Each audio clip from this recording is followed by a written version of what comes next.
In this video we'll be discussing the history of the Sega Mega Drive Mini. We'll be exploring its history from the iconic original system released in 1988 to the plug and play systems that came after it, and finally how the rise of the modern mini consoles made Sega take the decision to cut relations with one of its partners to work with M2 to make the Sega Mega Drive Mini. This is the story of the Sega Mega Drive Mini.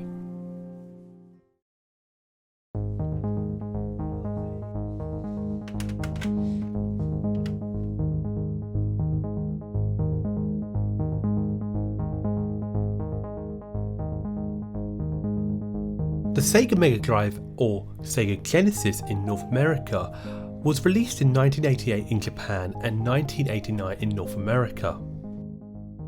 The Mega Drive was Sega's third home console and Sega's most successful, selling over 30 million units worldwide, and also triggered the battle of the console wars between Sega and Nintendo in North America and Europe.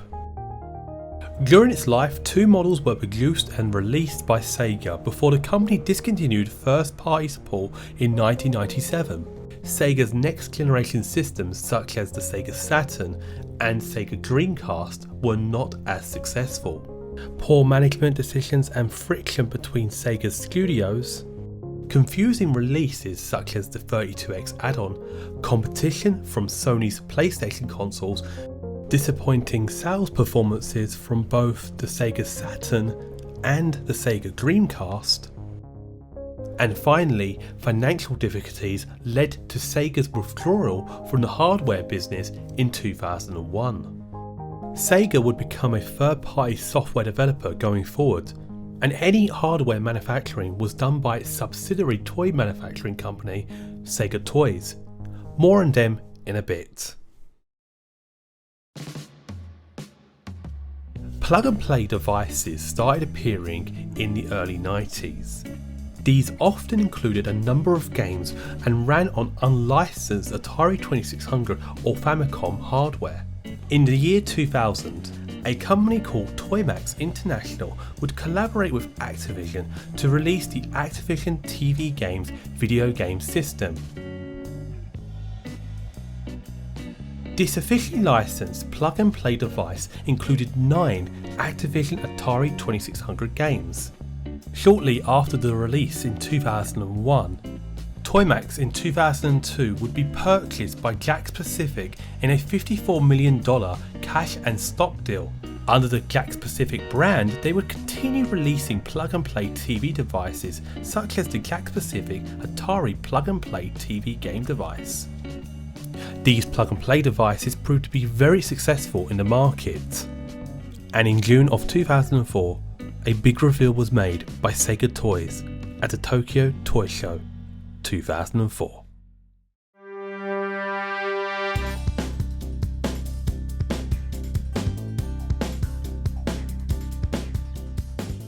On March 1st of 2004, Sega Toys and US company Radica announced that the company would work in collaboration on the upcoming Arcade Legends Sega Genesis. This would later be revealed at the Tokyo Toy Show in June 2004, with Sega revealing the Sega Mega Drive Play TV. Taking on a similar approach like other plug-and-play devices, it features a number of games. However, the Mega Drive Play TV imitates the design of the original Mega Drive 2 with its slimmed-down console design and replicating the look in a smaller form factor. Like many other plug-and-play devices at the time, the Sega Mega Drive Play TV uses a Mega Drive console-on-a-chip design, but also featuring a reimagined 3-button controller attached to the console. The Mega Drive Play TV released in Japan on September 9th, 2004 at 4,179 yen. It featured 6 iconic games from the Mega Drive era, and while Sega Toys was kickstarting the Japanese release of the Mega Drive Play TV, the plug-and-play boom had just begun.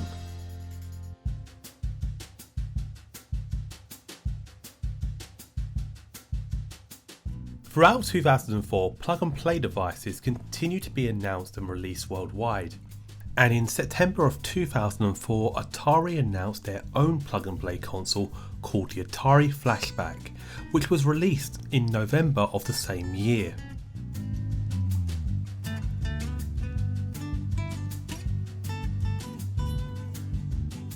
This was to commemorate the 20th anniversary of the Atari 7800.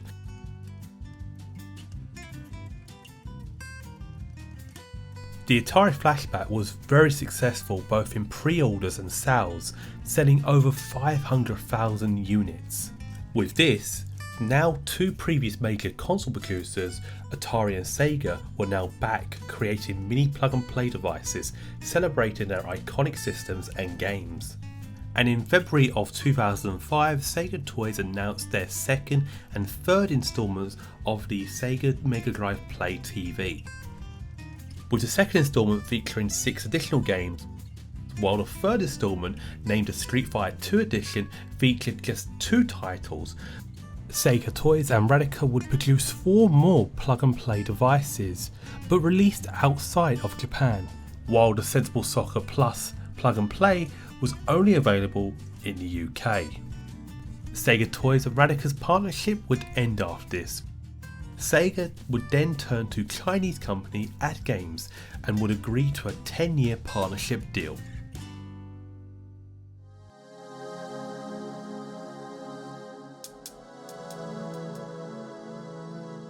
Sega and AtGames would start a 10-year license agreement in 2006.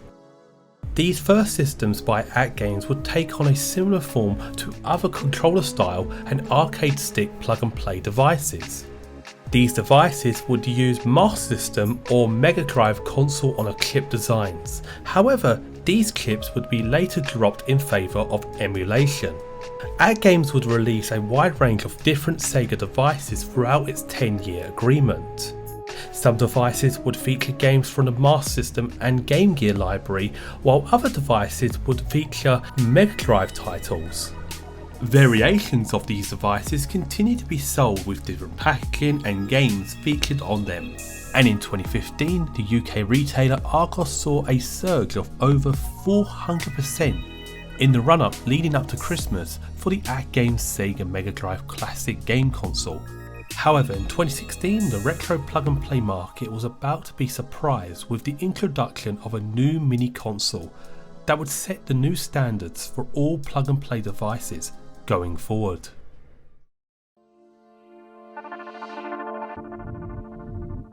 On July 14, 2016, Nintendo announced that the company would be releasing its own mini replica console called the NES Classic, and would feature games released on the original NES. The NES Classic would be released in November of the same year, and unlike other plug-and-play systems, the NES Classic would be the first plug-and-play console to output via HDMI at 720p and include a number of features such as save state support, pixel perfect mode, and scan lines.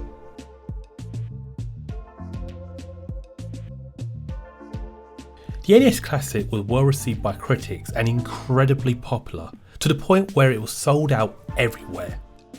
The NES Classic was so popular it had sold over 1.5 million units in February of 2017 and 2.3 million by April of the same year.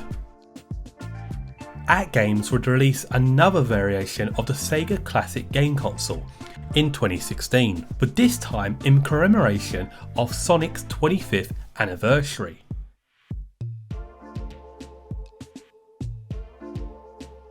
However, criticisms were made on this console, for example the use of AV output instead of HDMI, and most notably sound issues to all Sega games. Here is a quick example.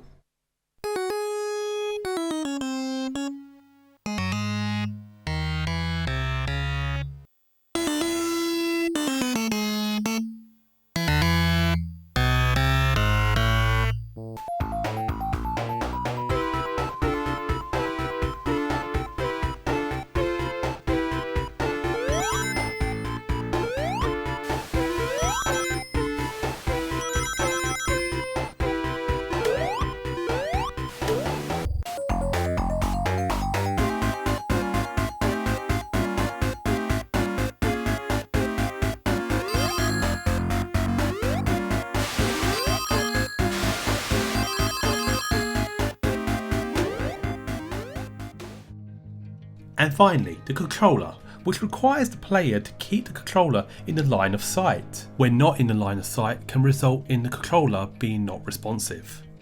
Journalists and fans began to ask the question, when will Sega release their own mini-style console to compete with the NES Classic? And some even telling the public to avoid these systems made by AtGames.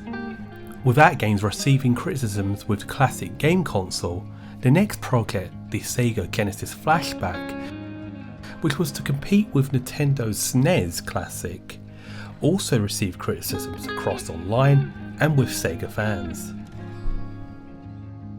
Plug-and-play systems continued to be announced and released throughout the end of 2017 and into 2018, but the next announcement would be from Sega at the Sega Fest show 2018 in Japan.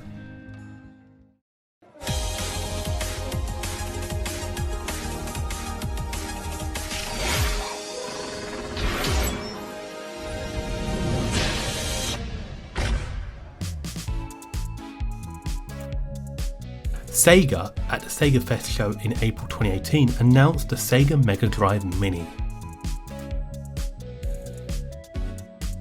The system was scheduled to be released later that year. However, a tweet from AtGames confirming their involvement did not please fans. Sega announced in September of the same year, and I quote, "We will change the release of the Mega Drive Mini announced at Sega Fest 2018 to 2019. We have been developing the model for release this year, but the response from overseas customers in particular is large, and we are preparing a model that reproduces the Genesis in North America and the European version Mega Drive in Europe again, and we are planning to release it around the same time around the world." Sega would end their partnership with AtGames, and the project development of the Mega Drive Mini would be edited by Yuzo Okanari, who originally was only going to participate in the development of the Mega Drive Mini in the Japanese region. A year later, at Sega Fest 2019, Sega revealed the Sega Mega Drive Mini. Models for the Japanese, European and North American regions were announced. The Mega Drive Mini's emulation and UI would be done by renowned company M2, known for their work on the Sega Ages series.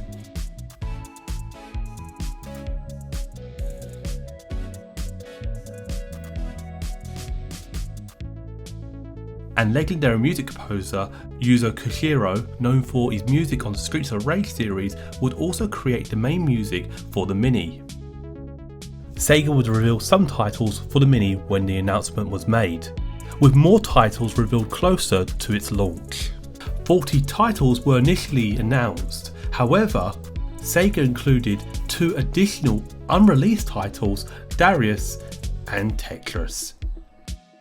Sega would also announce the Sega Tower Power, a non-functional add-on for the Mega Drive Mini.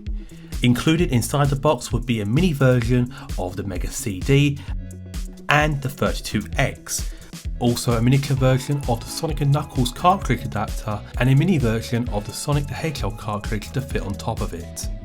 But also a booklet with lots of blueprints and information regarding the Model 1 Sega Mega Drive console and its add-ons. Before launch of the Sega Mega Drive Mini, it was announced that Chinese company WKK Technology Limited, one of the companies that manufactured Sega's consoles such as the Sega Saturn and Dreamcast, would also manufacture the Sega Mega Drive Mini. And on September 19th, 2019 was the launch of Sega's new mini console.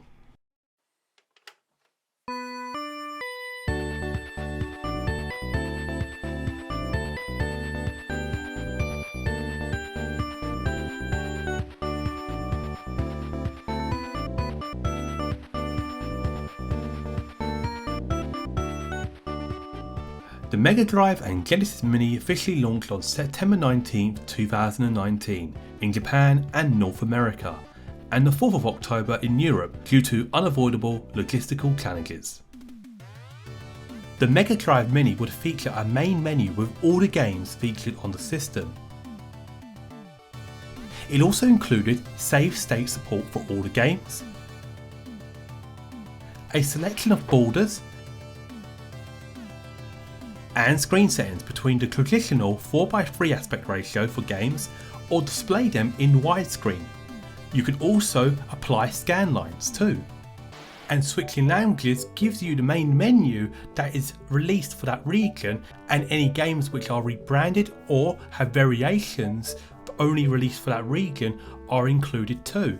For example, Puyo Puyo was released in Japan, while in the West the game was rebranded as Dr. Robotnik's Mean Bean Machine, and both these versions are included on the Mini. The Mega Drive Mini was well received by critics and fans. With this success, in Japan, Sega would continue to release more devices such as the Astro City Mini, developed by Sega Toys and Zuki, while Yusei Okanari would develop the Game Gear Micro with M2, and also release a non-functional add-on called the Mega Drive Tower Mini Zero, replicating the Master System converter.